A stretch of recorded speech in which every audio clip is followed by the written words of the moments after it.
We are living at a time right now where we are expected to listen to our politicians and our world leaders and follow what they say and listen to what they say and believe in what they say, while at the same time they're doing the complete opposite. They want us to listen to their words and not believe their actions. They want us to believe our ears and not believe our eyes. And many people, the majority of the people of this world, they are apathetic and they can't be bothered because it doesn't involve them directly. And that's pretty sad. So let me just give you a few did you knows about the types of government that we have in this world. And let me see if you think being the operative word, if you think any of these words sound familiar. So let's start with the first word. Did you know the meaning of the word aristocracy? It's being ruled by the rich people. It's the same thing as plutocracy. Aristocracy and plutocracy are basically the same thing. Do you know the meaning of the word oligarchy? Being a governmental system that is ruled by the few, not the many. And the irony of this is that in the dictionary, it says, for example, like in the 19th century in England. No, it's not in the 19th century in England. It's currently going on all over the world. Do you see that? Do you know the meaning of the word authoritarian? Do you? It means the strict obedience to the authority figure, which is the government, at the expense of our freedoms. Does that sound familiar? Does it ring a bell? At the expense of our freedoms. While the Western governments, us included, are pointing fingers at other governments, not Western governments. God forbid it's happening over here because we cannot believe our eyes, right? We have to listen to what they're telling us because our eyes are lying to us, right? So we're pointing fingers at other countries, like say the leadership of Turkey, for example, and say, oh, look at that authoritarian guy over there. Look at him. He's authoritarian. His people don't have any powers, even though he's democratically elected. Oh, he's doing this to the journalists. Oh, he's doing that to the personal freedoms. Do you see that happening over here? Do you think that your liberal media, mainstream media, or your conservative mainstream media, or your centrist mainstream media, do you think they're telling you the truth? Or do you think they're telling you their opinion and what they want you to think? So if you're listening to conservative news, if you're listening to, let's say, I don't know, let's say you're listening to Fox News, which is considered on the conservative side, okay? Now, I personally think that word has been hijacked, and conservative does not mean what actually is being represented right now. So Fox News will tell you one thing about some person, some leader in another country, and you're going to believe it because that's your values are.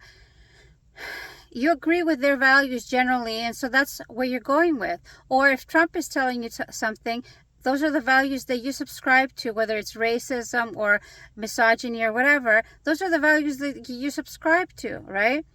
Or if somebody like Trudeau or Biden are telling you something else, oh, it's not a genocide, oh, it's not a ethnic cleansing, oh, they're defending their country, you're going to believe that, right? You're not going to open a book and find out that for the last 75 years, the indigenous population of the Holy Land has been incrementally exterminated by the people that were exterminated in the Second World War.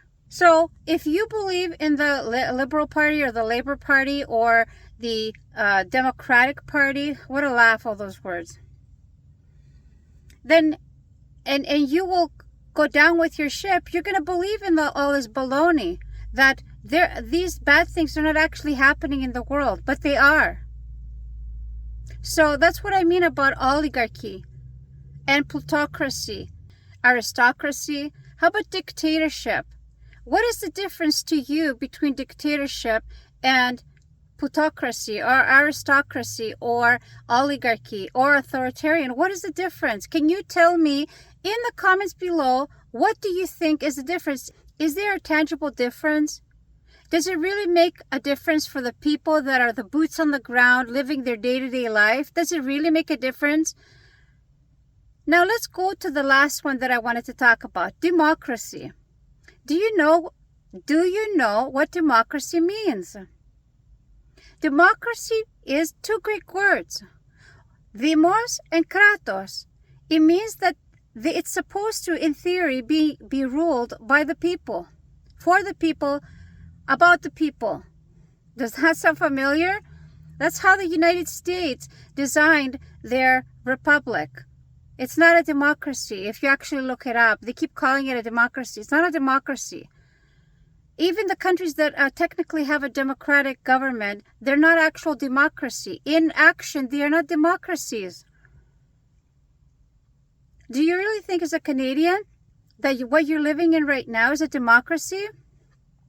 Okay, the ancient Greeks invented the democratic government system. Okay, and even at that time, it didn't represent the ideals that we have in our mind of what democracy is supposed to represent, because the Athenians did not allow people that were born outside of Athens to have any voting rights or to have many rights inside the city-state of Athens. And they certainly did not allow any rights for women. Women did not have voting rights or any other human rights in the Athenian government or in everyday Athens. The Spartans were a little bit better off. Also, the only people that were included in the participation of everyday politics and the running of the government were people that were born in the city of Athens, and they were males and they were over 18. Those are the only people that were represented. Those were the only people that were representing. Those were the only people whose opinion mattered. Anybody that was a slave, a woman, or a person from outside of the city working in the city, their opinion didn't matter. They didn't have many human rights, and they certainly did not have voting rights. Now let's go to the other thing about democracy.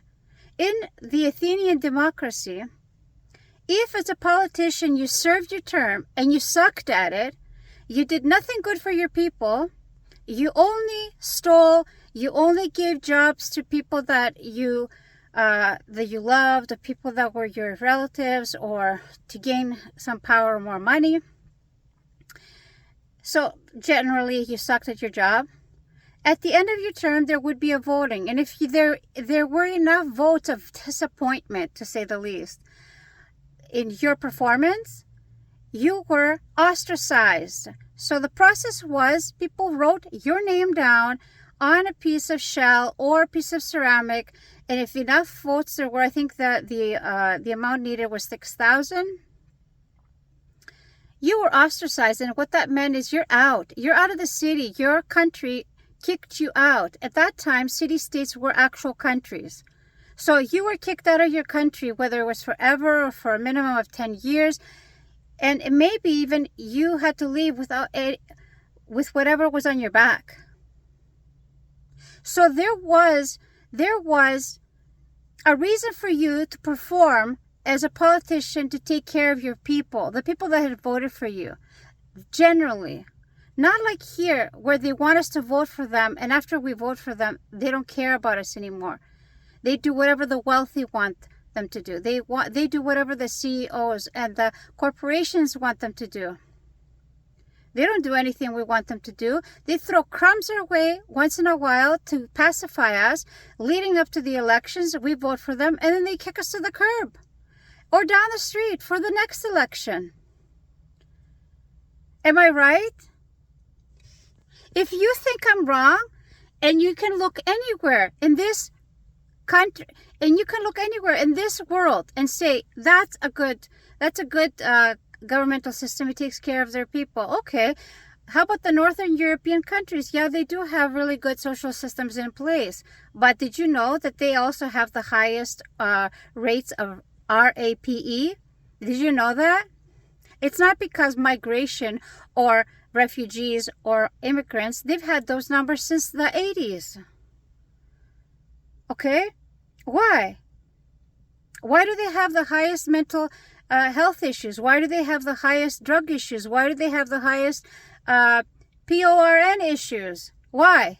The fundamental issues, the society is broken. We don't have actual democracies.